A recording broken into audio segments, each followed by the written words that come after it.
Hello? Oh, it's a cat. The cat just walked in. Spoilers ahead. I've been thinking a lot recently about aging. I'm only 25, but I feel quite old. The kids I saw around my building are now twice the height I last remember seeing them at. The pandemic has contributed to this strange relationship with time.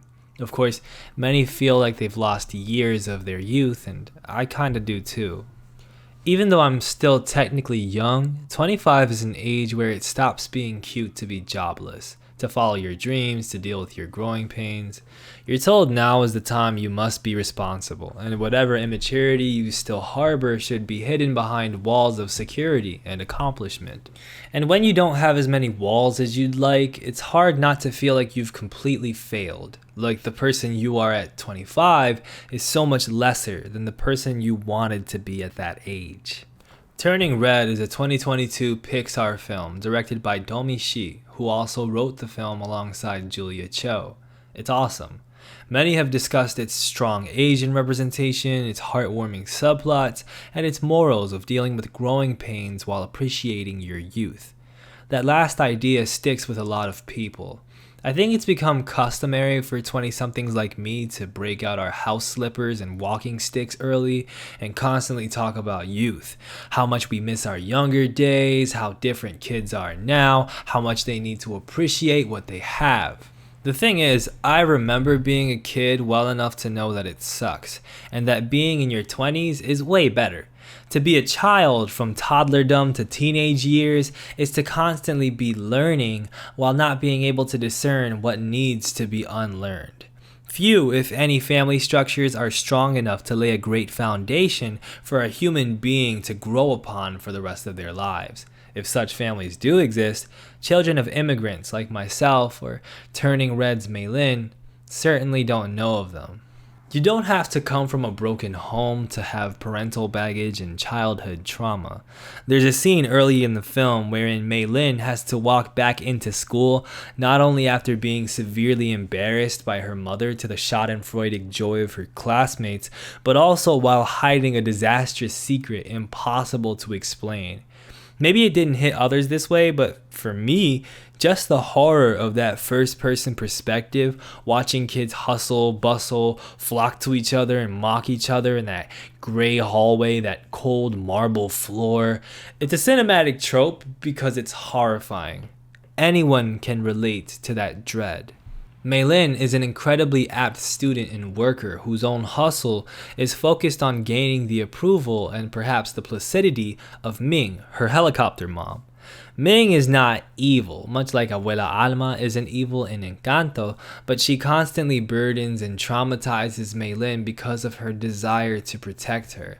A desire that, yes, is based in a great love of her daughter, but also in a self-centered need to feel like a good mother and a good human being. Ming's mother, the take no prisoners Wu, is the fierce caretaker that inadvertently molds Ming to become this insecure, overbearing mother when it's her turn to raise a daughter. Their relationship is highly strained. What's beautiful about this movie, though, is that talking about it in this psychoanalytic, serious-ass way is inadequate because the movie is so fun, so colorful, so engaging. Now, this colorfulness and sweetness does not erase or downplay the real difficulties each of these women face due to their familial traumas. I can understand why a real person with real family trauma might watch Turning Red and resent it due to its inevitably positive outlook, its happy ending. Because in real life, that shit doesn't happen. Your mom doesn't give you the magic apology. The closure doesn't happen. You just deal with your shit until you're dead. But just because happiness splashes throughout Turning Red and dominates the film's mood doesn't mean it offers a simplistic solution to our complicated pains. A happy ending to a story does not indicate a perfect life around it. But what it showcases is that even our most soul-crushing, most humiliating, most ominous moments are temporary. And with those shadows, we balance the light. A great deal of the movie deals with ideas of things we do in our childhood being cringe, a topic that was subject to viral discourse on social media.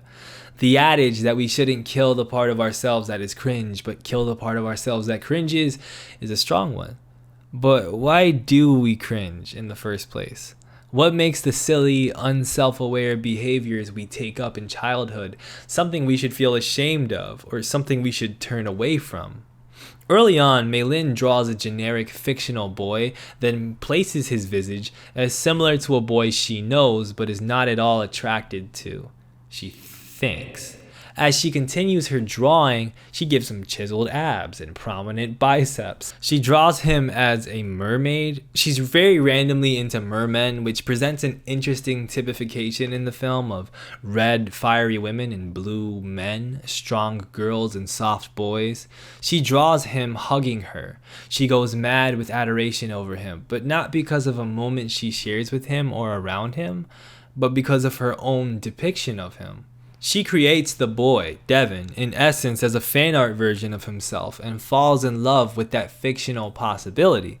It's such an interesting display of young crushes because, especially for those of us who are creative, this is so relatable. In our younger years, we're discovering what we find attractive, what we desire. It's not something tied to any one boy or often any deep personal connection with another person. We fall in love with our own ideas, not the muse we express them through. Of course, that whole thing is cringe. The drawings you make of being hugged by the boy from the corner store as a mermaid with a hot bod are not exactly what you'd want to brag about to other people. There's nuance in whether you should share stuff like that with anyone or just keep it to yourself. But us seeing this in and of itself makes us cringe. We recognize that strange fantasy, that complete detachment from social acceptability, and how we've lived in it. We run from it. The same can be said of Mei Lin and her friend group of Miriam, Priya, and Abby, and their complete fawning over fictional boy band Four Town. To some, the idea of going to a boy band's concert, sobbing and screaming over their visages, going home and writing fanfic about them, that shit is childish, which is to say cringeworthy. But it's also foundational to how we grow up, how we understand attraction. Boy bands or streamers or movie stars are not our personal friends, but they can offer us a private, unique type of projection and imagination that it's simply uncouth to have with those around us. Turning Red is an apt title because the film is perhaps most ardently about embarrassment. Mei Lin is embarrassed of her affections and her inadequacy to her mother. Ming is embarrassed of being a bad mother. Their embarrassment causes them to overcompensate. They work far harder than they should and perform far louder just to showcase that they are women of great worth and not the silly crying girls who turn red when they can't control their emotions. But the men of the movie often play a great part in rebuking this. Mei Lin's father, Jin, begins seeing his daughter for who she is, all her humor and joy, and finds it charming. He sees her anger and melancholy and finds it rational. He tells her, the point isn't to push the bad stuff away, it's to make room for it, live with it. I was a really cringy kid, and I often cringe at myself still. I'm not quite sure what I'm so embarrassed of sometimes. Maybe sometimes it's justified. But like Mei Lin and Ming, it's probably to do with feelings of inadequacy. My desire to be cool and successful leads me to overthink everything I do in search of a naturalness, a power. It's led me to identity crises, not knowing quite what I wanted or who I was because it was all so jumbled with the person I was trying to be. As I get older, I feel great frustration, not because I think I'm inferior to anyone, but because I'm still searching for that great performance, that perfect facade to negate my feelings of inadequacy. The fact that it's gone on so long makes it feel even worse. If I'm still like this, have I even matured at all? As far as I can recall, I have always tried to be blue. Getting older means being okay with turning red. Thanks. Like, subscribe, comment, Patreon, Discord. See you soon.